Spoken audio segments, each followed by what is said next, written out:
ਇੱਕ ਪਾਸੇ ਜਿੱਥੇ ਮਾਨ ਸਰਕਾਰ ਵਿਰੋਧੀਆਂ ਉੱਤੇ ਨਿਸ਼ਾਨੇਬਾਜ਼ੀ ਨਜ਼ਰ ਆ ਰਹੀ ਹੈ ਤੇ ਉੱਥੇ ਹੀ ਕਾਂਗਰਸ ਦੇ ਐਮਐਲਏ ਪ੍ਰਗਟ ਸਿੰਘ ਦੇ ਵੱਲੋਂ ਵੀ ਮਾਨ ਸਰਕਾਰ ਦੇ ਉੱਤੇ ਨਿਸ਼ਾਨਾ ਬਿਨਿਆ ਗਿਆ। ਦੱਸ ਦਈਏ ਕਿ ਬੀਤੇ ਦਿਨੀ ਡੀਐਸਪੀ ਦੀ ਮੌਤ ਹੁੰਦੀ ਹੈ ਜਲੰਧਰ ਦੇ ਵਿੱਚ, ਇਸ ਤੋਂ ਬਾਅਦ ਸਿਆਸਤ ਵਿੱਚ ਗਰਮਾਹਟ ਸਾਫ਼-ਸਾਫ਼ ਵੇਖੀ ਜਾ ਸਕਦੀ ਹੈ ਤੇ ਉੱਥੇ ਹੀ ਪ੍ਰਗਟ ਸਿੰਘ ਨੇ ਮਾਨ ਸਰਕਾਰ ਉੱਤੇ ਇਲਜ਼ਾਮ ਲਗਾਇਆ ਕਿ ਮਾਨ ਸਰਕਾਰ ਨੇ ਤਾਂ ਪੰਜਾਬ ਦੀ ਲਾਅ ਐਂਡ ਆਰਡਰ ਦੀ ਹਾਲਤ ਖਰਾਬ ਕਰ ਦਿੱਤੀ ਹੈ ਤੇ ਨਾਲ ਹੀ ਡੀਐਸਪੀ ਦੀ ਮੌਤ ਨੂੰ ਲੈ ਕੇ ਖੁਲਾਸੇ ਵੀ ਕੀਤੇ ਅਤੇ ਮਾਨ ਸਰਕਾਰ ਤੇ ਹੋਰ ਕਿਹੜੇ-ਕਿਹੜੇ ਨਿਸ਼ਾਨੇ ਬਿਨੇ ਤੁਹਾਨੂੰ ਉਹ ਬਾਈਟ ਸੁਣਾ ਦਿੰਦੇ ਆ।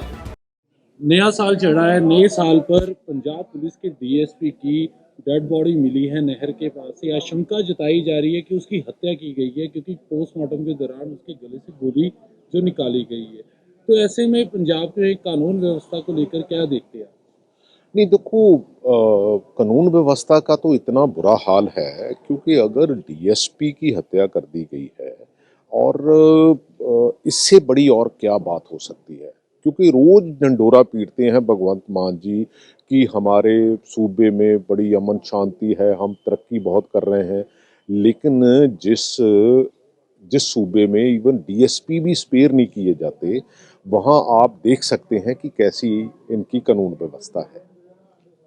तो क्योंकि भगवंत मान और जो पंजाब के डीजीपी हैं वो बार बार ये कह रहे हैं कि कानून व्यवस्था जो हम बनाने की पूरा प्रयास कर रहे हैं और लॉ एंड ऑर्डर मेंटेन किया जा रहा है, इसके लिए जो अधिकारी हैं उनको भी सख्त आदेश दिए गए हैं, लेकिन उसके बाद भी ऐसी एक देखो आप बड़ी सीधी सी बात है, ड्रग्स बढ़ रही है, लॉ एंड ऑर्डर में प्रॉब्लम आ रही है, रोज लूट और हत्याएं और ये सारी प्रॉब्लम्स बढ़ रही हैं। आप कैसे कहोगे? अच्छा, व्यापारियों को तंग किया जा रहा है, व्यापारियों में सहम का डर है। अच्छा, कुछ व्यापारी तो 2 बार यूपी में जाके मीटिंग करके आए हैं कि हमने अपना बिजनेस शिफ्ट करना है, उसके बाद भी आप ये सोचते हो कि ये लॉ एंड ऑर्डर बहुत अच्छा मेंटेन किया हुआ है जो आम आदमी पार्टी की सरकार ने। आप भी एक प्लेयर हैं जिसकी डेड बॉडी मिली है डीएसपी की, वो भी एक जो वेट लिफ्टिंग प्लेयर था, अर्जुन अवार्डी था दलबीर सिंह।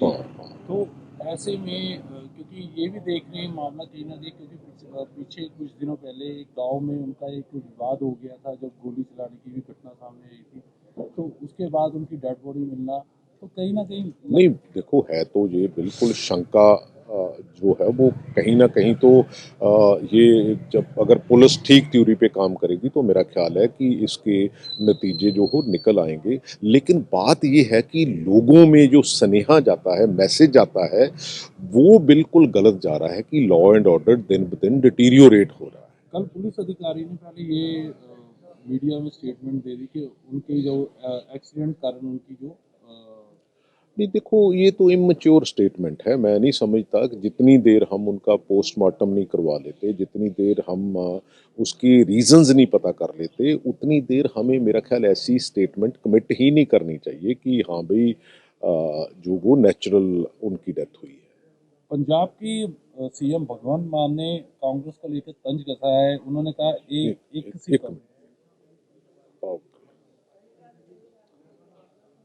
पंजाब के सीएम भगवंत मान ने कांग्रेस को लेकर तंज कसा है। उन्होंने कहा कि एक थी कांग्रेस, कह रहे कि 2022 में जो संसद मेंबर उनके 8 पहुंचे थे 19 में, और उसके बाद 22 की जो 3 महीने बाद जो बड़ा बदलाव आया था, अंदरूनी क्लेश जो कांग्रेस का चल रहा था, कैप्टन अमरिंदर सिंह को हटा दिया गया, चन्नी को 3 महीने के लिए मुख्यमंत्री बनाया, पर पार्टी में एकता की घाट थी।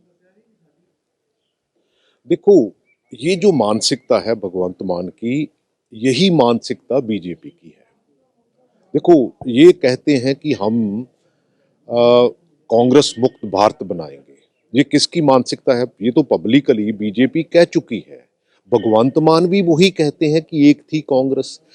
पहली बात तो ये अपने सुप्रीमो से तो कम पूछ ले, जहाँ केजरीवाल जी इसको क्लियर कर लें कि उनकी क्या मंशा है। वो तो कांग्रेस के साथ गठबंधन में लगे हुए हैं।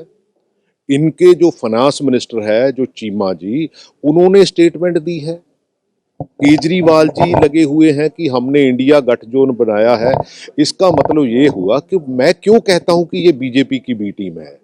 ये हमेशा कहीं ना कहीं आपको ये इंडिकेट करते रहते हैं कि हम बीजेपी की बी टीम है। ये बीजेपी की बी टीम है और ये भी यही चाहते हैं जो आरएसएस या बीजेपी चाहती है। तो मैं इसीलिए तो इनको कहता हूं, भाई केजरीवाल जी क्लैरिफाई कर दें कि इनका चीफ मिनिस्टर कौन सी स्टेटमेंट दे रहा है, जबकि वो कहीं ना कहीं गठबंधन की राजनीति में लगे हुए हैं।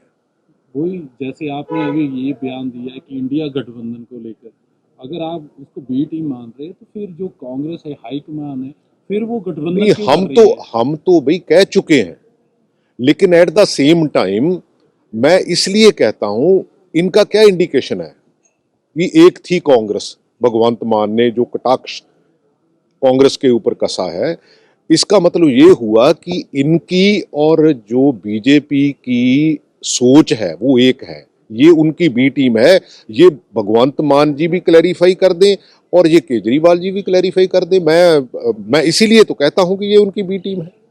अच्छा, आज पंजाब में पेट्रोल पंप में भीड़ देखने को मिल रही है, लोगों की कतारें लगी हुई हैं, तो जो एक कहा जा रहा है कि आज जो पेट्रोल या डीजल खत्म हो जाएगा, तो ऐसे में अगर ट्रक यूनियन की हड़ताल खत्म नहीं होती, अगर पेट्रोल नहीं आता, तो फिर कैसे देखते हैं? नहीं देखो, ये तो जल्दी से जल्दी हमें ख़त्म करवानी चाहिए सरकार को इनिशिएटिव लेके, क्योंकि ये जनरल प्रॉब्लम है और उसका जो है समाधान उनसे बातचीत करके। क्योंकि ट्रक ऑपरेटर ने 18 तारीख तक समय दिया है। नहीं, मैं तो कहता हूँ कि उनसे जल्दी से जल्दी, क्योंकि उसमें क्या होता है कि बहुत सी घबराहट होती है, उसके बाद दाम जो है वो इतने बढ़ जाते हैं, उसकी ब्लैक मार्केटिंग होने लगती है, बहुत सी समस्याएं होती है। सो मेरा ख्याल है कि उनको जल्दी से जल्दी तो लग रहा है सॉर्ट कि आउट अब करना जैसे चाहिए। पेट्रोल पंप की कमी आ रही है, लोगों की भीड़ है, तो ऐसे में ब्लैक मार्केटिंग होगी पेट्रोल की? नहीं, नॉर्मली हो जाती है, क्योंकि हमारे जो मानसिकता है हमारे समाज की या अदरवाइज, क्योंकि जब भी पैनिक कोई चीज़ होती है हम उसको स्टोर करने लग जाते हैं। तो ये समस्या है और उसका समाधान जल्दी निकाल लेना चाहिए।